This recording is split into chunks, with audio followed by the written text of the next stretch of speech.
This is one of Poundland's latest lights for 2015. It's the solar garden light. And it's the usual sort of arrangement with the stainless steel stem and the spike that inverts in it.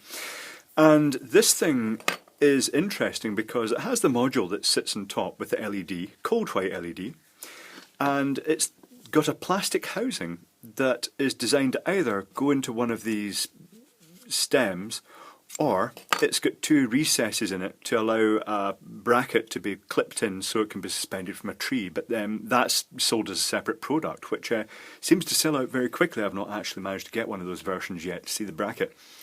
However, this looks like a very, even though it's mass produced, it looks like a very labour intensive sweatshop type product. The unit is got layered with glass. The plastic housing itself has a recessed channel in it for the glass, and the first one I got of these had a little patch where the glass had actually come out, and there's a bit of glass missing, there's a bit hanging in, and when I pulled it out it was coloured on one side and it was stuck in with sort of silicone, and you can see the colouring in this. It looks sort of very sort of patchy in the colouring. It just goes, it's like someone just painted a sheet of glass with various colours and then they shattered it to make it into this sort of crackled effect. And with both these lights you can see an obvious seam, so it's obviously done in a section and then they've kind of rolled it round and then just patched in where it ends. And after that they've grouted it round with a sort of like a wet grout, which just everywhere you can see it in the hole and everything like that, which isn't really surprising. And then after that's dried, it's obvious that someone's taken a buffer to it and polished it off to reveal the coloured glass. And it's a good effect, but I do get the feeling that this is definitely a kind of sweatshoppy type labour. Not so keen on that sort of thing. However, I shall turn the light off and I'll show you both of these because I've modified one of them. Well, you can see the one I've modified because it's got the tape over the end already. And you'll see the one on the right here is it's got a warm white LED, and the one on the left has the original cold white LED. And I have to say that because the colours they've used are generally reds, oranges, yellows and the clear glass, the only time the cold white LED really comes to prominence is when it's round at where there is an area of clear glass there. I don't think there's a matching area of clear glass. I think the brightest this one gets is the yellow glass. But having said that, it's a great visual effect. And to give you an idea of the effect, if I put it down near this paper, you can see as I rotate it, it puts out quite a sparkly effect. It actually washes out quite a lot of, it projects a pattern effectively. Good effect. So, let's modify it, shall we? And make it better with a warm white LED. I don't know why they just keep putting cold white LEDs in them. It's not a nice effect. It must just be the standard LED they put in. Maybe they're slightly cheaper. So inside there are no great surprises. Typical modern solar light. It has the little button cell just blobbed in with glue. Blobbed in loosely with glue. The tiny little circuit board. The switch that will corrode at some point, and it looks like it's designed to take a longer cell, like the 2/3 AAA type cell. So if I unscrew the circuit board here, it's using the standard little 4-pin chip that they tend to always use in these things. It's a very common chip.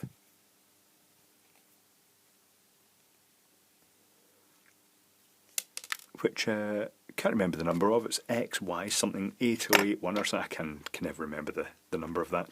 So what I'm going to do here is I'm going to desolder this LED. Is it marked the polarity? It is marked the polarity, and the polarity does match the LED. That's nice too. I think they've used heat shrink as the spacers. So I'm just going to heat both the solder pads of the LED at the same time to desolder it.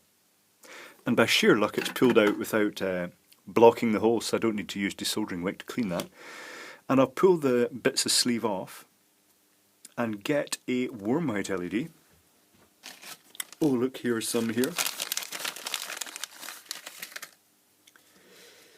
pop the sleeves back on, but they're really just a spacer more than anything else.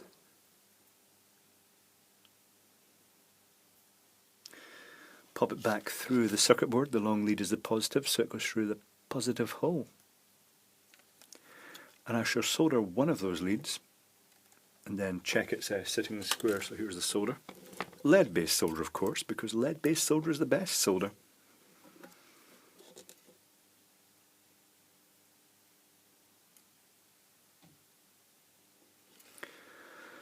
So I'll let that just cool a second, then I shall straighten it up so it's nice and square. Not that it's going to be square for very long, because I think I'm going to have to shape it to go through the hole in the light. And then solder the other connection. Perfect.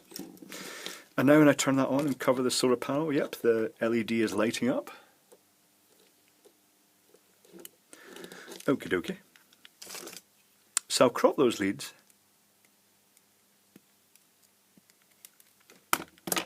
And I shall sit this back down. Now let's see, how's this going to go? Yeah, I'm going to have to point the light over. I did notice that in the lights, most of them they've just pointed it over, but they've not straightened it so it's pointing down, so that as they get supplied, the LED is actually pointing at an angle, which isn't necessarily a great thing. But we can fix that. Then I'll get the screw that holds the circuit board back in. I shall pop that back in.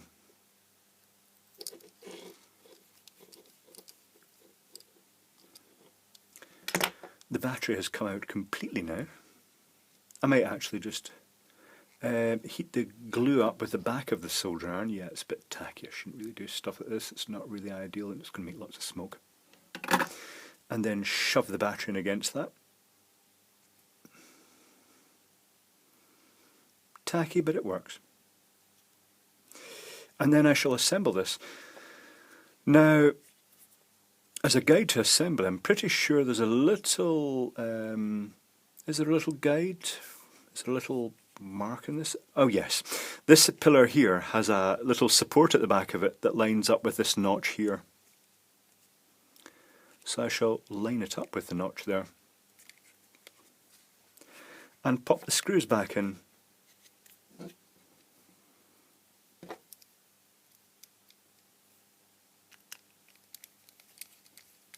I'm guessing if they'd made these with different colours like greens and blues, then it would have been advantageous to have the cold white, but they are all warm colours, reds, oranges and yellows, which, because of the warmer end of the spectrum, the white LED just puts out a lot more light in that area. So let's check this out now. Oh, much nicer. Yeah, that's much nicer. Quite dark glass at this side of this one, but yep, it's oh, the other one's got dark glass as well. It's a mix of the colours. But yeah, that's a big improvement. I like that. Then again, I always like the light. I like anything that lights up so high. But yes, oh, one last thing. I shall put a bit of I'll clean it off because he said rubbing it in his sweatshirt, just like technical people do. I shall put a bit of the tape across it. Because this is the outdoor tape, but someone actually mentioned this may be polytunnel repair tape, which it may well be. I haven't a clue, I've not got a polytunnel. But it's quite a thick tape, and it is supposedly ultraviolet stable. And it has that slight look to it that suggests it blocks ultraviolet light. So I'll just press that on and seal it round, and that should hopefully stop water going down the side of the solar panel and affecting it, and maybe limit the amount of stuff that goes in. So then I'll just use this unusually sharp Stanley knife to just slit round like that.